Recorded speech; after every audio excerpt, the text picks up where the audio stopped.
بسم اللہ الرحمن الرحیم الحمد للہ رب العالمین الحمد للہ کما ہوا اہلہ رب اشرح لی صدری ویسر لی امری واحلل عقدۃ من لسانی یفقہوا قولی۔ شرح دعائے مکارم الاخلاق۔ واصطلح بقدرتک ما فسد منی۔ دعائے مکارم الاخلاق کے ہم اس جملے پر پہنچے ہیں، نیت پر، یقین پر بہت تفصیلی ہم نے گفتگو کی۔ اب یہاں پر امام فرماتے ہیں خدا اصلاح کر اپنی طاقت سے، اپنی قدرت سے وہ چیز جو مجھ سے صادر ہوئی یا میں نے وہ کام کیا جس میں فساد تھا۔ اب اس جملے کی تشریح سے پہلے کچھ چیزوں کا بتانا بہت ضروری ہے۔ دیکھیے، زندگی میں انسان جو بھی کام اس کی زندگی میں رونما ہوتے ہیں تو دو طرح کے کام ہوتے ہیں یا دو طرح کے افعال ہوتے ہیں۔ کچھ وہ جو قہری ہوتے ہیں، جبری ہوتے ہیں، کچھ وہ جو اختیاری ہوتے ہیں۔ مثال کے طور پر بارشوں کا آنا، قحط ہے، سیلابوں کا آنا، یہ ساری چیزیں جو ہیں یہ ہمارے اختیار میں نہیں ہیں۔ یعنی میں بارش کو روک نہیں سکتا، میں سیلابوں کو روک نہیں سکتا۔ تو کچھ کام ہیں جو قہری ہیں، یعنی جسے ہم کہتے ہیں جبری ہیں۔ کچھ کام جو ہماری زندگی میں ہیں وہ اختیاری ہیں۔ مثال کے طور پر جیسے ابھی میں بات کر رہا ہوں، یہ میرے اختیار میں ہے بات کرنا۔ آپ سن رہے ہیں یا آپ کے اختیار میں ہیں، آپ میری باتوں کو سن رہے ہیں۔ لیکن اس میں بھی جو مقدرات ہیں، کبھی کبھی یہ ہوتا ہے کہ غیر اختیاری کام ہو، یعنی جو جبری کام ہو، اس میں بھی خیر ہوتا ہے اور شر ہوتا ہے۔ مثال کے طور پہ بارش کا برسنا، اس میں خیر بھی ہو سکتا ہے اور شر بھی ہو سکتا ہے کہ یہی اتنی تیز بارش ہو کہ لوگوں کے گھروں کو تباہ و برباد کر دے۔ اسی طرح یہ جبری کام تھا، یعنی جو کام میرے اختیار میں نہیں ہے، بارشوں کا آنا، سیلابوں کا آنا، زلزلوں کا آنا، بہت سارے ایسے کام ہیں، تو ان میں خیر بھی ہو سکتا ہے انسان کے لیے، شر بھی ہو سکتا ہے، یعنی انسان کو نقصان دہ بھی ہو سکتے ہیں، اچھائی کے باعث بھی ہو سکتے ہیں۔ تو یہ تو قہری ہو گئے جو میرے اختیار میں تو ہے نہیں، اب جو ہوگا سو ہوگا۔ لیکن ایون جو کام میرے اختیار میں، جیسے ابھی میں بات کر رہا ہوں، تو ان کاموں میں بھی کبھی خیر ہوتا ہے، کبھی شر ہوتا ہے۔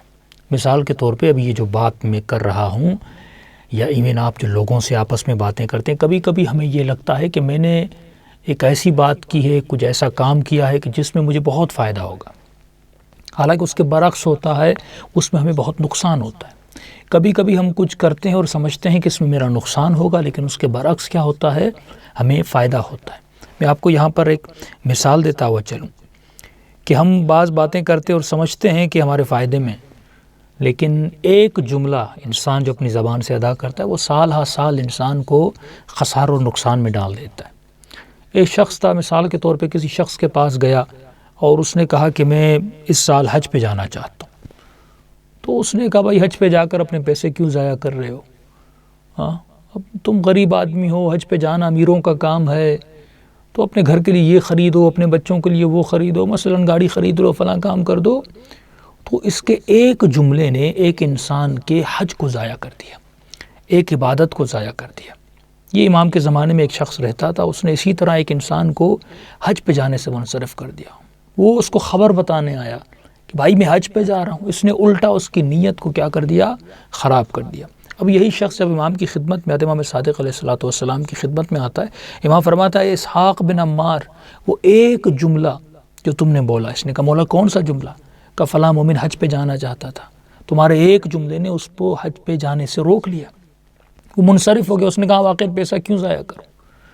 تم نے اتنی زیارت خانہ خدا سے اسے محروم کر دیا، تم نے عبادت سے محروم کر دیا۔ ایک مرتبہ یہ ہوتا ہے ایک آدمی نے واجب حج کیا ہوا ہے، مثال کے طور پہ ہر سال حج پہ جا رہا ہے، اور آپ اس کو کسی اور اس سے بہتر نیکی کی دعوت دے رہے ہیں۔ مثال دے رہا ہوں کہ بھائی فلاں جگہ پر یتیم ہے، فلاں جگہ پر غریب ہے، فلاں بیوہ ہے، تمہارا بھائی بیچارہ بھوک سے مر رہا ہے، بہن کے حالات یہ ہیں، تو اس سال کم از کم یہ پیسے اس کو دے دو یا کسی غریب کو حج کروا دو، ایک نیکی کی طرف۔ لیکن اس کا حج واجب تھا، یہ حج پہ جا رہا تھا اور اس نے اسی حج سے روک دیا، اور بغیر کسی شے کے، یعنی دنیا کی طرف اس کو راغب کیا کہ پیسے ضائع کیوں کر رہے ہو؟ تو امام نے فرمایا تمہارے ایک جملے نے اس کی عبادت کو ضائع کیا، اب اللہ تمہیں اس ایک جملے کی سزا دے گا، اور 1 سال تک تم کسی دردناک مرض میں اور بیماری میں مبتلا رہو گے۔ یہ بھی سمجھے ایک نعمت ہے کہ خدا اس کو دنیا میں سزا دے رہا ہے، آخرت کے عذاب سے بچا رہا ہے، کیونکہ امام کی محفل میں اس کا آنا جانا تھا کہ ایک جملے کی وجہ سے تم 1 سال خطرناک ترین بیماری میں مبتلا رہو گے۔ تو آپ نے دیکھا بعض اوقات یہ ہمارے اختیاری جملے جو ہم اپنی زبانوں سے ادا کرتے ہیں، انہی جملوں میں ہمارے لیے بعض اوقات شر پیدا ہو جاتا ہے۔ تو انسان کو تول کے بولنا چاہیے، جو جملے میں نکال رہا ہوں وسطل امام فرماتے ہیں خدا اصلاح کر، یہ جو جملے مجھ سے، یہ جو اعمال مجھ سے صادر ہو رہے ہیں، پروردگارا ان اعمال کی اصلاح کرنا۔ تو انسان کو سمجھنا چاہیے تکوین اور تقدیر عالم میں بہت ساری چیزیں ہمارے اختیار میں نہیں ہیں۔ مثال کے طور پہ جب ہم نے کہہ دیا کہ خدا حکیم ہے اور بغیر حکمت کے کوئی کام نہیں کرتا، تو انسان کو یہ بھی معصومین فرماتے ہیں سوچنا چاہیے کہ زلزلے جو آ رہے ہیں، یہ سیلاب جو آ رہے ہیں، ایک آدمی اتنی محنت کرتا ہے، 6 مہینہ اپنی کھیت پہ محنت کرتا ہے، لیکن 6 مہینے کے بعد ایک سیلاب آتا ہے اور اس کے پوری کھیت کو تباہ کر دیتا ہے۔ کیا ہو سکتا ہے وہ خدا جو حکیم ہے، جو مقتدر ہے، جس کے کسی کام کے پیچھے یہ نہیں ہو سکتا کہ حکمت نہ ہو، ہر کام اس کا تولا ہوا ہوتا ہے، حکمت والا ہوتا ہے، کیسے ممکن ہے خدا ایک سیلاب بھیج دے اور کسی انسان کے گھر کو تباہ کر دے؟ تو معصومین فرماتے یقیناً اس میں بھی یہ جو شر اللہ کی طرف سے تمہاری طرف آ رہا ہے اور تباہی مچا رہا ہے، اس کے پیچھے بھی یقیناً تمہارا ہاتھ ہے، کیونکہ خدا کبھی بھی کسی ظالم کو کسی لوگوں پر حاکم نہیں کرتا، خدا کبھی بھی کسی ظالم کو لوگوں کے اوپر مسلط نہیں کرتا۔ اگر خدا مسلط کر رہا ہے تو سمجھ جائیے یقیناً انسان کی اپنی کوئی خطا ہے۔ تو انسان کو سوچنا چاہیے میری وہ کون سی خطا ہے۔ جس خطا کی طرف معصومین نے بار بار اشارہ کیا وہ خطا تھی جب معاشرہ برائی کو دیکھتا ہے اور برائی کو روکتا نہیں ہے۔ اس کی سزا پروردگار عالم آفتوں کی صورت میں، ایون جو میرے اختیار میں نہیں ہے لیکن وہ آفت کی صورت میں انسان کے اوپر آتا ہے۔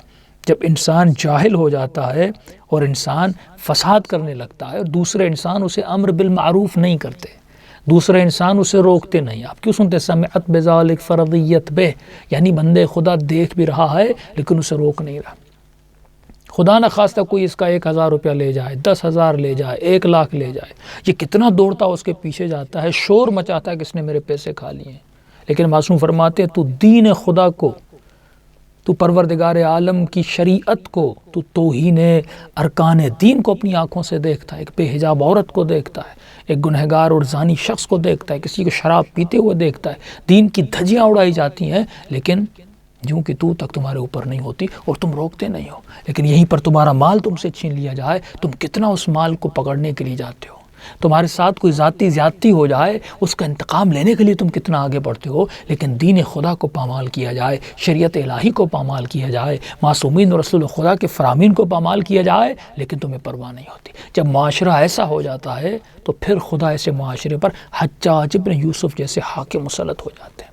وہ ممبر جس ممبر پر کبھی علی بیٹھا کرتے تھے، وہ ممبر جس ممبر پر رسول خدا بیٹھا کرتے تھے، ایسا کیا ہوا کہ اس ممبر پر حجاج ابن یوسف خونخوار شخص جس کے ہاتھ کئی لوگوں کے خون سے رنگین تھے، جو اتنا ظالم تھا، اتنا فاسق تھا، اتنا فاجر تھا کہ اس تاریخ اسلام میں آپ پڑھیں تو کم نظیر ہے اس شخص اس جیسا کوئی ظالم آپ کو تاریخ میں نظر آ جائے، کہ جس کی قید و بند میں 50,000 قیدی ہوتے تھے۔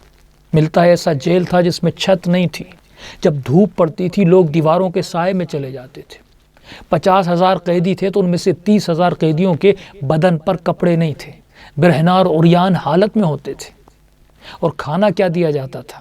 جو کا آٹا دیا جاتا تھا، اس میں حصیر مٹی ملائی جاتی تھی، اور نمک بھی پسا ہوا نہیں، دانے دانے والا نمک، تاکہ یہ کھائیں تو ان کو دانتوں میں تکلیف ہو۔ جب ان کے بیچ میں کوئی مر جاتا تھا تو اسے کئی دنوں تک اٹھایا نہیں جاتا تھا، اسی کے تعفن میں، اس کی بدبو میں لوگ وہیں پہ رہتے تھے۔ یہ حالات ہے حجاج ابن یوسف کے زمانے کے۔ ایسا حاکم پروردگار عالم مسلط کر دے گا تو انسان کو سوچنا چاہیے ایسا حاکم خدا مسلط کیوں کرے گا؟ کیونکہ یہی وہ ممبر تھا جس ممبر پر علی نبی طالب لوگوں کو اصلاح کی دعوت دیتے تھے لیکن یہ اصلاح کی طرف نہیں جاتے تھے۔ یہی ممبر تھا جس پر مولا کہتے تھے یا اشباح الرجال، اے جو نظر آتے ہو مرد لیکن تمہارے اندر مردوں والی کوئی عادت نہیں ہے، کوئی صفت نہیں ہے۔ علی بلاتے تھے لیکن یہ علی ولی نبی یعنی ولی خدا کی آواز پہ لبیک نہیں کہتے تھے۔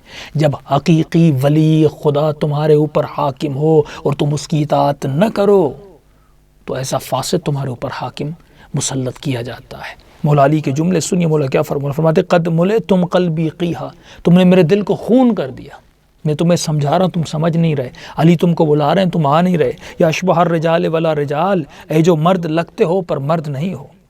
کبھی کبھی اپنی داڑھی پر مورا ہاتھ لگاتے تھے اور رسول کے جملے کو یاد کرتے کہ یا رسول اللہ وہ دن کب آئے گا جب آپ نے کہا تھا میری داڑھی کو خون سے خضاب کیا جائے گا۔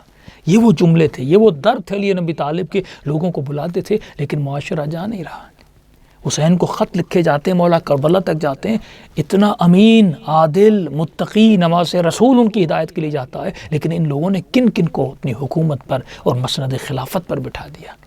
تو پھر خدا سزا بھی دیتا ہے، پھر فاسد مسلط بھی کیا جاتا ہے۔ تو اگر ہمارے معاشروں میں فاسد، فاجر، شرابی، زانی حکمران حاکم ہو جاتے ہیں، یہ لوگوں کا قصور ہے۔ جب معاشرہ مردہ ہو جاتا ہے، آج کوئی کہ مولانا ٹی وی پر اتنی بے حیائی پھیل گئی، آپ نے کہنے کے علاوہ کیا کیا ہے۔ معاشرے جب بالکل آپ سمجھیں بالکل پیرالائز ہو جائے، اس کو احساس ہی نہ ہو کہ دین خدا کو پامال کیا جا رہا ہے، اور دشمن آہستہ آہستہ اس معاشرے کو بے غیرت بناتا جائے، اس کی غیرت کو، اس کی عفت کو، اقدار اسلامی کو، تہذیب اسلام کو، تمدن اسلامی کو تباہ و برباد کرتا جائے، تو انسان کے اوپر جب اثر نہ ہو، اور پھر اہل بیت انہی چیزوں پہ روتے تھے، پھر اس کا اثر بھی آپ نے دیکھا کہ ان کے اوپر کتنے مظالم ہوئے، پھر یہ چیختے تھے اور علی کے عدل کو یاد کرتے تھے، پھر یہ چیختے تھے رسول کے زمانے کو یاد کرتے تھے، پھر یہ چیختے تھے اور کسی عادل حکمران کو صدا دیتے تھے۔ تو انسان کے اوپر جو کچھ ہوتا ہے وہ انسان کے اپنے اعمال کی وجہ سے ہوتا ہے۔ تبھی امام سجاد علیہ الصلوۃ والسلام وَاسْتَلِحْ بِقُدْرَتِكَ مَا فَسَدَ مِنِّي، اے خدا میرے عمل کو، میری گفتار کو اگر فاسد ہو جائے اس کی اصلاح کرو۔ یعنی امام سکھا رہے ہیں کہ اے بشر خود کو پہچانو، کتنے بھی تو ہوشیار ہو جاؤ، کتنا بھی تم زیرک بن جاؤ، لیکن اے انسان پھر بھی تم کمزور ہو، پھر بھی تم غلطیاں کرتے ہو، پھر بھی تمہاری زبان سے کچھ ایسے جملے نکلتے ہیں جو جملے تمہیں نقصان پہنچا دیتے ہیں۔ ابھی آپ دیکھیں نا کہ انسان معاشرے میں کتنی غلطیاں کر رہا ہے، یعنی سمجھ رہا ہے کہ میں اصلاح کر رہا ہوں، لیکن فسد منی، وہ اصل میں فساد ہے۔ اصلاح وہ ہے جو خدا چاہے، جو قوانین پروردگار عالم انسان کے لیے خلق کرتا ہے۔ دیکھیے انسانی قوانین میں رد و بدل ہے، آج آپ نے قانون بنایا، آپ پشیمان ہوئے، زمانہ بدلا، آپ نے قانون کو بدلا، پھر آپ نے قانون کو بدلا۔ میں ایک عام فساد کی مثال دوں گا آج کی اس نشست میں۔ انسانیت نے آواز بلند کی کہ بھائی عورتوں کو گھروں سے باہر آنا چاہیے، عورتیں اس معاشرے کا ایک بہت بڑا حصہ ہیں، عظیم حصہ ہیں، لہٰذا ہم اس کا خیال کرنا چاہتے ہیں، اس معاشرے کے عظیم حصے کو خدمت کے لیے باہر آنا چاہیے، عورتوں کو بھی کام کرنا چاہیے۔ تو وہ عورت جس کے لیے جناب سیدہ سے پوچھا گیا بی بی عورت کے لیے بہترین مقام کون سا ہے، تو یہ فرماتی ہیں عورت جب اپنے گھر کے اندر ہوتی ہے۔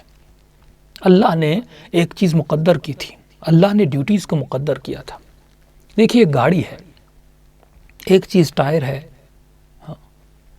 اس میں سیٹ بھی ہے، اس میں چھت بھی ہے، اس میں اے سی بھی ہے، اس میں گیئر باکس بھی ہے، مختلف چیزیں ہیں نا۔ تو کبھی بھی گیئر باکس یہ نہیں کہہ سکتا کہ مجھے آئینہ کیوں نہیں بنایا، کبھی بھی ٹائر یہ نہیں کہہ سکتا کہ مجھے ٹائر کیوں بنایا، میں اتنی گرمی میں باہر روڈ پہ چلتا رہوں، ساری گندگی کیچڑ مجھے لگے اور سیٹ اندر بٹھا دیا۔ نہیں، جب گاڑی کو بنانا ہے تو ہر جز کا ہونا ضروری ہے، اور جس جز کی جو ڈیوٹی ہے اسے وہی کرنی ہے۔ جب اپنی ڈیوٹی سے باہر آ جائے، مرد کی ایک ڈیوٹی تھی، عورت کی ایک ڈیوٹی تھی، اللہ نے دونوں کے جسم کو اس کے تناسب سے بنایا۔ نہ مرد عورت کا مقابلہ کر سکتا ہے، نہ عورت مرد کا مقابلہ کر سکتی ہے۔ ہر کسی کی ڈیوٹی معین کس نے کی؟ اگر کوئی خدا ہے، اگر اس نے نبی بھیجے ہیں، اگر اس نے شریعت بھیجی ہے، اگر اس نے قرآن بھیجا ہے، اس میں کسی برتری کی بات نہیں ہے۔ خدا جسے برتری دے، جسے نہ دے، خدا جس کو عظیم بنائے، جس کو ذلیل بنائے، خدا کس کو اعلیٰ بناتا ہے، کس کو ابتر بناتا ہے، یہ مصلحت پروردگار عالم ہے۔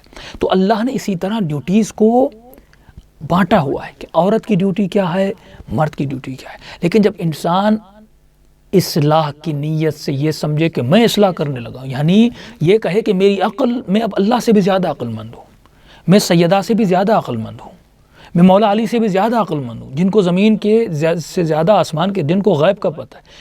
اصل جب دینی کمزوری آ جاتی ہے، آج مسئلہ یہ کہ کلمہ تو سب نے پڑھ لیا، لیکن یقین، یعنی آخرت پہ یقین، قیامت پہ یقین، قرآن پر یقین، جو خدا بات کہہ رہا ہے وہ میری بہتری کے لیے کہہ رہا ہے، کہ جب کہتا ہے میں تجھے فقیر ہو غنی بناؤں گا، اب یقین کون کرے؟ یہ اگلی نشست میں انشاءاللہ ہم برکت پہ گفتگو کریں گے تو باتیں اور زیادہ آپ کے لیے واضح ہو جائیں گی۔ تو پہلے تو یہ سمجھ لیں کہ خدا نے کچھ چیزوں کو مقدر کیا، اب انسان نے اس کی اصلاح کرنا چاہیے۔ اب سازش کیا تھی کیا نہیں تھا، میں اس چکر میں پڑنا نہیں چاہ رہا، لیکن یہ سوچیں کہ عورت بھی ایک معاشرے کا بڑا حصہ ہے، اس کو کام کرنا چاہیے۔ ظاہر اس عورت کو گھر سے باہر نکالا، انسان نے سوچ اصلاح سوچی کہ ظاہر ورکر چاہیے، یورپ میں بہت ان کی جنگ عظیم میں دو میں اپنا سیکنڈ ورلڈ وار بہت لوگ مر گئے تھے، ظاہر اسی بہانے سے ان عورتوں کو باہر نکالا تاکہ وہ کام کریں۔ اب یہی سوچ ہمارے معاشرے میں آتی رہی کہ ہمیں عورت کو باہر لانا ہے، یہ عورت کے ساتھ ظلم ہے، وہ گھر کے اندر ہے، لہٰذا عورت کو باہر لایا، اس کو معاشرے کا حصہ بنایا۔ عورت جب باہر آتی ہے تو ظاہر ہے پہلے صرف اپنے محرموں کے ساتھ تھی، باپ ہے، بھائی ہے، شوہر ہے، لیکن جب عورت ایک معاشرے میں آتی ہے، مرد جب معاشرے میں آتا ہے تو مردوں سے ایک گیدرنگ ہوتی ہے، مرد تھے، آپس میں گیدرنگ تھی، ملے ہوئے تھے۔ عورت جب گھر کے اندر تھی تو عورت کا زیادہ اٹھنا بیٹھنا عورتوں کے ساتھ تھا، لیکن جب عورت گھر سے نکل کر معاشرے میں آئی تو آٹومیٹیکلی عورت کا زیادہ تر ٹکراؤ مردوں سے ہوا، اور وہ مرد جو نامحرم تھے، وہ مرد جو اس کے محرم نہیں تھے، ان کے ساتھ بیٹھنا شروع کیا۔ ظاہر ہے جب باہر آئے گی تو ایک ایجوکیشن سسٹم ہوگا، اس سسٹم میں جائے گی، جب باہر آئے گی تو کس لیے آ رہی ہے؟ اس کو جاب کرنی ہے۔ کس لیے آ رہی ہے؟ اس کو مثلا ڈراموں میں جانا ہے۔ کس لیے آ رہی ہے؟ اس کو مختلف کام کرنے ہیں۔ تو جب عورت باہر آتی ہے تو ایک نامحرم مرد کے ساتھ بیٹھتی ہے، اور حدیث نبوی ہے جب ایک عورت اور مرد، ایک نامحرم عورت اور مرد آپس میں بیٹھتے ہیں، تیسرا کوئی نہیں ہوتا، ان کے بیچ میں شیطان ہوتا ہے۔ اب تیسرا ہے شیطان۔ تو اب دیکھیے عورت جب گھر کے اندر تھی تو ظاہر ٹکراؤ تو نہیں ہو رہا تھا، لیکن جب یہ عورت باہر آ گئی، مرد تو پہلے سے باہر تھا لیکن عورت اندر تھی، ظاہر مرد کی رسائی عورت تک کم تھی، نامحرم مردوں کی نامحرم عورتوں تک رسائی کم تھی، لیکن جب عورت نے خود اس گھر سے خود کو نکال کر باہر لا لیا تو رسائی ان کی کیا ہو گئی؟ آسان ہو گئی، ملنا جلنا آسان ہو گیا، یعنی گناہ میں پڑنا اس کا خطرہ۔ لیکن ایک گھر کے اندر والی عورت اگر گناہ کرنا بھی چاہتی، بہت مشکل تھا اس معاشرے میں اس چار دیواری سے باہر نکلنا، لیکن جب عورت چار دیواری سے باہر آ گئی تو اب یہ کہا جاتا ہے ان کے شعور کو اتنا بڑھایا جائے، تقویٰ کو آپ کتنا بڑھاؤ گے؟ جب رسول خود فرما رہے ہیں کہ محرم نامحرم عورت آپس میں مل جائے، تیسرا شیطان ہوتا ہے۔ حضرت یوسف کہہ رہے ہیں کہ اللہ مرحم ربی، اگر میرا رب مجھ پہ رحم نہ کرتا، نبی خدا کہہ رہے ہیں اگر میرا خدا مجھ پہ رحم نہ کرتا۔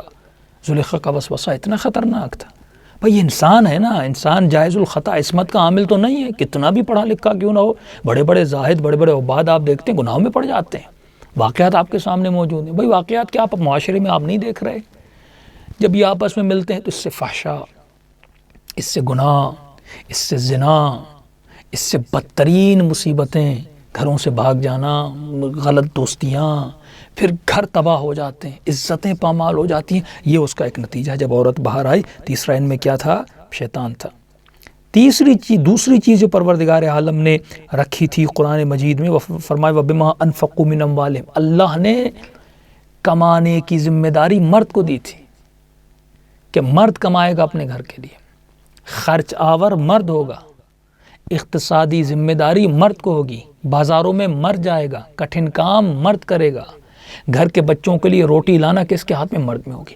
اب یہ نیچرل ہے، جب آپ کے پاس اکنومیکلی پاور ہوتا ہے، جب مرد اکنومیکلی مضبوط ہوگا، مضبوطی سے مطلب جب اکنومک مرد کے ہاتھ میں ہوگی تو لہٰذا اس کا گھر میں کنٹرول بھی زیادہ رہتا ہے۔ اب یہ نیچرل ہے، جب عورت بھی کمائے گی، جب عورت کمانے جائے گی تو ظاہر دو کمانے والے ہوں گے۔ یہ تو صحیح ہے گھر میں 2 ٹی وی آ جائیں گے، آپ اچھا بیڈ لے لو گے اور یہ ساری چیزیں کر دو گے، لیکن ساری عورتیں تو ایک مزاج کی نہیں ہوتی نا۔ ایک عورت ہے جو انڈرسٹینڈنگ کے ساتھ رہ رہی ہے، لیکن اکثر کیا ہوتا ہے اب ان میں تھوڑی سی انبن ہو گئی۔ پہلے یہ ہوتا تھا مرد کمانے والا ہے، گھر میں تھوڑا بہت جھگڑا ہو گیا، بیوی یہ سوچتی تھی اگر شوہر نے مجھے چھوڑ دیا میں کہاں جاؤں گی؟ ہاں ظاہر بھائیوں کے پاس جاؤں گی، باپ کے پاس جاؤں گی، ظاہر انہیں بچوں میں اسی گھر میں مجھے گزارا کرنا ہے۔ اب کیا ہوتا ہے؟ اب یہ ہوتا ہے تھوڑا جھگڑا ہوتا ہے کہ ٹھیک ہے مجھے طلاق دے دو، میں کون سی تمہاری محتاج ہوں، میں اپنا کما رہی ہوں۔ تو یہ جو مال ہے یہ ایک انسان میں ایک عجیب جو کہتے ہیں نا کانفیڈنس پیدا کرتا ہے۔ تو یہ صرف پازیٹیو کانفیڈنس نہیں لاتا، اس میں ایک نیگیٹو کانفیڈنس بھی آتا ہے کہ اگر اس نے چھوڑ دیا تو کیا ہو گیا، اپنے بچوں کو لے کر چلی جاؤں گی، میں خود اپنا گھر. تو اس سے ایک تو کیا ہوتا ہے گھر اجڑتے ہیں. تیسری چیز اس سے کیا ہوتا ہے جو شادی کی ایج ہے وہ بہت اوپر چلی جاتی ہے. پہلے شادیاں ہوتی تھی 17 سال میں، 18 سال میں، 19 سال میں. اب کیا ہوتا ہے کہ اس کو ڈگری لینی ہے.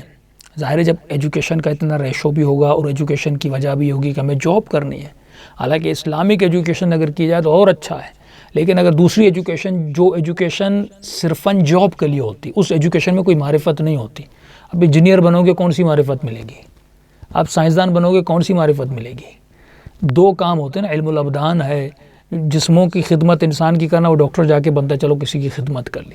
لیکن اکثر آج جو ایجوکیشن کا مقصد بنایا جاتا ہے وہ یہ ہے کہ مجھے کمانا ہے، یعنی میں جاب کے لیے ایجوکیشن کے پیچھے جاتا ہوں. تو اس میں ظاہر خواتین جب پڑھنے جائیں گی تو ان کی ایج ظاہر بیچلر کریں گی، ماسٹر کریں گی اور اس سے زیادہ پڑھنی چاہیں تو نارملی 27، 26، 25، 30 ایئرس تک چلی جائیں گی، ایج بڑھ جاتی ہے. اور یہ چیز یاد رکھیں، اسلام میں اتنی تاکید کیوں ہے کہ بچوں کی جلدی شادی کراؤ، یعنی 16، 17 کے بعد میکسیمم 22 تک اس کی شادی ہونی چاہیے. بہت زیادہ ہو تو 25 تک اس بچے اور جوان بیٹے کی شادی کروا دو. کیوں؟ کیونکہ جوانی میں ایک نشاط ہوتی ہے، ایک جذبہ ہوتا ہے، ایک تر و تازگی اور تراوت ہوتی ہے.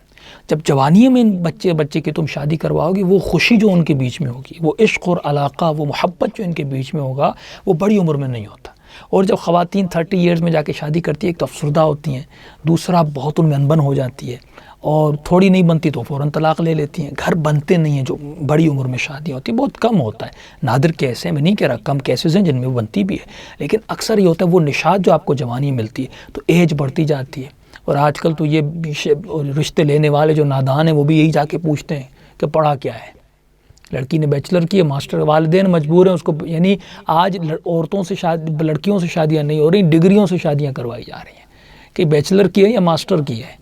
بھائی یہ سوچو کہ اس کے اندر تقویٰ ہے کہ نہیں. اصل جو اس عورت کے اوپر وظیفہ الہی تھا وہ وظیفہ الہی جو جناب سیدہ کا تھا، یعنی یہ حسن و حسین، اگر حسن و حسین ہے جناب سیدہ کی وجہ سے، علی اکبر ہے، علی اصغر ہے، جناب سکینہ اگر سکینہ ہے تو جناب ام لیلہ، ام رباب کی وجہ سے، یہ ان بیبیوں جناب ام فروا کی وجہ سے کہ ایسے بچوں کی تربیت ہے. اصل فوکس جو تھا، میں جانتا ہوں ایسے ماں باپ کو ایران میں بھی ہم نے ایک شخص سے پوچھا تو اس نے کہا بس اب دیکھیں دونوں کام کر رہے ہیں، کما بھی زیادہ رہے ہیں. یعنی آپ دیکھیں سسٹم کتنا الٹ ہو گیا. پہلے کماتے کم تھے، بچے زیادہ تھے، اب دونوں کما رہے ہیں، بچے بھی 1-2 کر رہے ہیں. تو یہ مطلب اس پیسے میں برکت نہیں ہے. اور جو 1-2 بچے ہیں اس کی تربیت بھی صحیح نہیں کر رہے. یہ بچے بڑے ہو کے نافرمان بن رہے ہیں، آخر بڑھاپے میں دونوں اکیلے بیٹھے ہوئے، بچے پتہ نہیں کہاں چلے گئے. تو میں نے کہا بیوی بھی کما رہی ہے، آپ بھی کما رہے، بچوں کون دیکھتا ہے؟ تو اس نے مولانا بچوں کو تو وہ جو بچے سنبھالنے والے انہوں نے کھولے ہوئے ہیں تو وہاں بچوں کو چھوڑ دیتے ہیں، شام کو بچے کو لے کر آتے ہیں. وہ پڑھ کے اتنا تھکا ہوا ہوتا ہے، کہتا ہے مجھے تو مہینہ ہو گیا بچے کی شکل بھی نہیں دیکھ پاتا. رات کو جلدی سو جاتا ہے، صبح تک میں 5 o'clock کو اٹھ کے وہ چلا جاتا ہے، تو ہمیں نصیب ہی کم ہوتا ہے. تو اب یعنی ماں بھی کمانے جائے، باپ بھی کمانے جائے. صرف جو اہم کام ہے، میں اگلی نشست میں اس پہ عرض کروں گا کہ امام کا جملہ آپ سنیے گا کہ امام کیا فرماتے ہیں کہ خدا مجھے ایسے کام میں مشغول نہ کر جو کام مہم نہیں ہے، مجھے اس کام میں مشغول کر جو مہم ہے.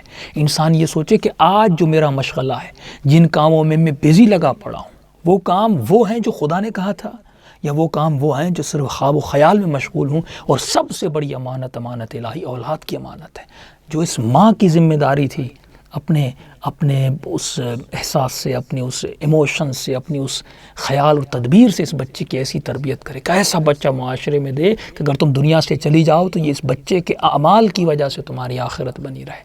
لیکن دونوں پیسے کے پیچھے چلے جاتے ہو، اس بچے کو کون دیکھے گا؟ اس بچے کو کس کے حوالے کرتے ہو؟ اسکول کے حوالے.